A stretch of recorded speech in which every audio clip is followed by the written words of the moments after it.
Hello and welcome back to the Xpert Eleven Road to Glory series, where in the last episode we beat Gillon Seconds 2, who were second in the league, to replace them as the second place side in what is looking to be extremely competitive Division 4.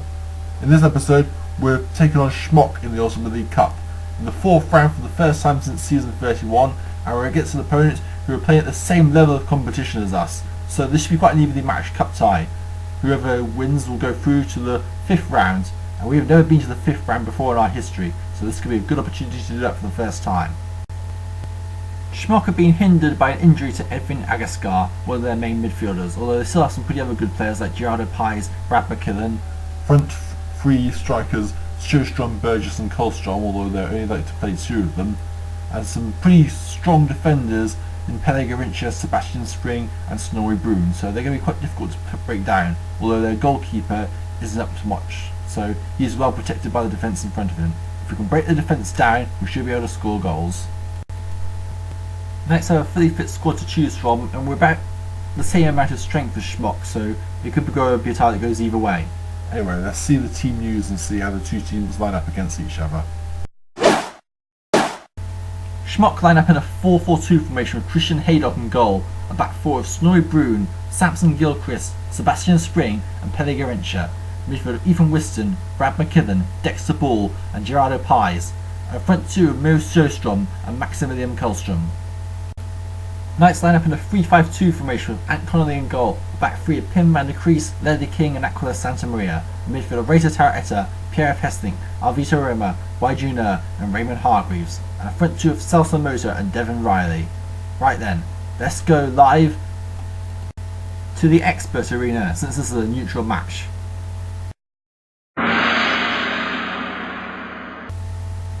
The captains for this match are Mo Sjostrom for Schmock and Pim van der Kruis for Knights of Sidonia. The referee is Frank Redcard, skill 4 harshness 8. Knights are in the red and yellow strip playing from right to left, Schmock are in the black strip playing from left to right. In the bottom right hand corner of the screen you can see matches from some high ranking clubs in the Ultimate League Cup to see if there will be anything on the cards in regards to shocks there, or as much as I can given what we have available to us. Anyway, we're underway now, and it is an encouraging start for Knights with slightly edged possession so far, and Schmock have a card in the 7th minute. Gerardo Pies has been yellow carded for simulation. 10 minutes gone, and it is currently 0-0 between Knights and Schmock, as Partizan Belgrade have just gone down to star 89. Dexter Ball has been yellow carded for brutal play for Schmock. Canning Town Stars are drawing with another club. Garincha has been yellow carded for unsportsmanlike low conduct, so there's 2 yellow cards already for Schmock. They need to be treading carefully here. 27 minutes played, 0-0 between these two clubs. As Cesara Hyperforce, the former top flight side, has gone down 1-0 to Cardiff City, as Brad McKillen on for has got a yellow card. So that's 4 cards already for Schmock. We have a free kick. It's tapped to Jr. Fires away! Scores! Jr. makes it 1-0 to Knights of Sidonia against another Division 4 side in Schmock. And as things stand, we are going to be favourites to go through to the 5th round of the Ultimate League Cup for the very first time. But Schmock on the counter attack here. It's Ethan Whiston tries to chip the ball over the keeper, and there's the equaliser, 1-1. Ethan Whiston has got Schmock back into this game with 1 goal apiece, so this game is starting to come alive now. As we get towards the end of the first half, that is the half-time score, 1-1 between Schmock and Knights. Knights have had more possession, but both teams have had 1 chance each and score from it. A very clinical nature of the first half. Whether the second half will be anything like that remains to be seen. I would hope not, but who knows which way this game is going to go.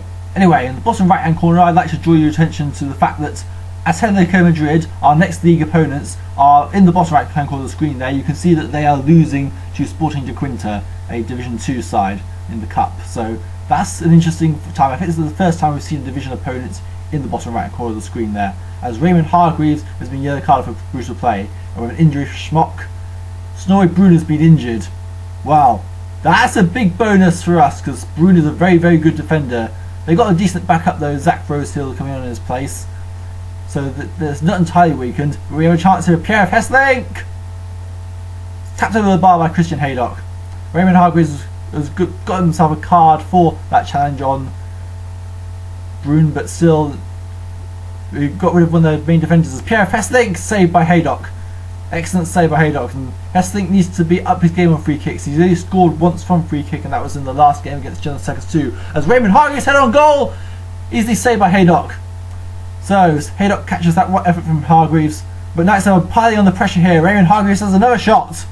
Smash into the crossbar. Hargreaves really in the thick of things. He really wants to win the game from injuring their best defender. Oh, we got an injury now though, and YGNO has been slightly injured.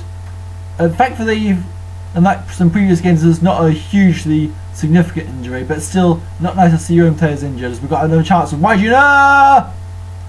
Just over the crossbar. He was going to get his second of the game. YGNO, who scored in the first half before Ethan Whiston, the teenager, equalised to Schmock.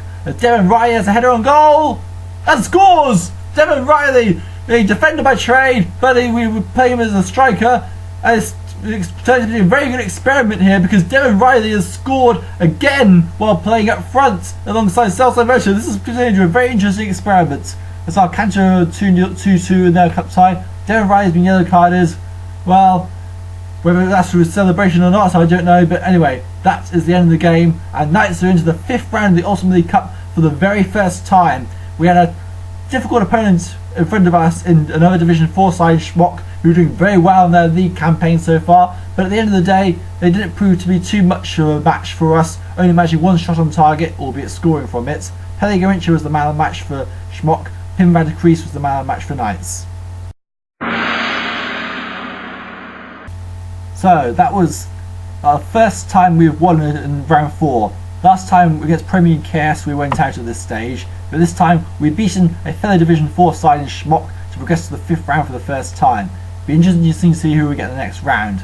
Now, I must admit I've not been too fan of long cup runs, as I've usually been under the impression that it can be quite bad for the league campaign.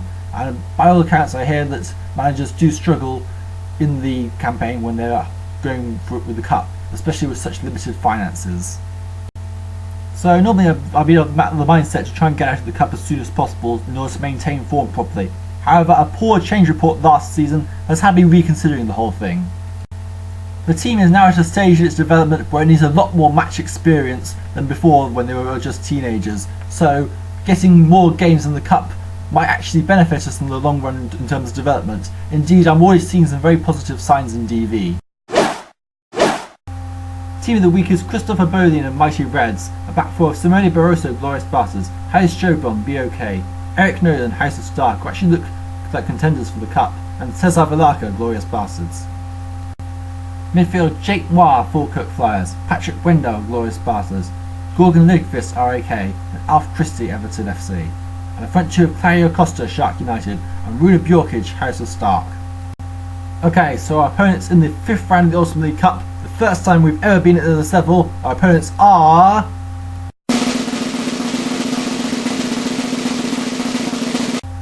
Sapateiro FC, another Portuguese manager. We seem to be facing quite a few of them this season in Division 4 as well. And speaking of that, we have the exact same combination in the league next. In the next episode, we play the first leg of the double header against Atletico Madrid. It'll be an interesting game. They are struggling in the league, but only 3 points behind us. So this is a game we really need to win in order to cement our place in this division and keep up the competitive nature, if we want to avoid relegation, that is. And who knows what might happen. See you in the next episode. Bye for now.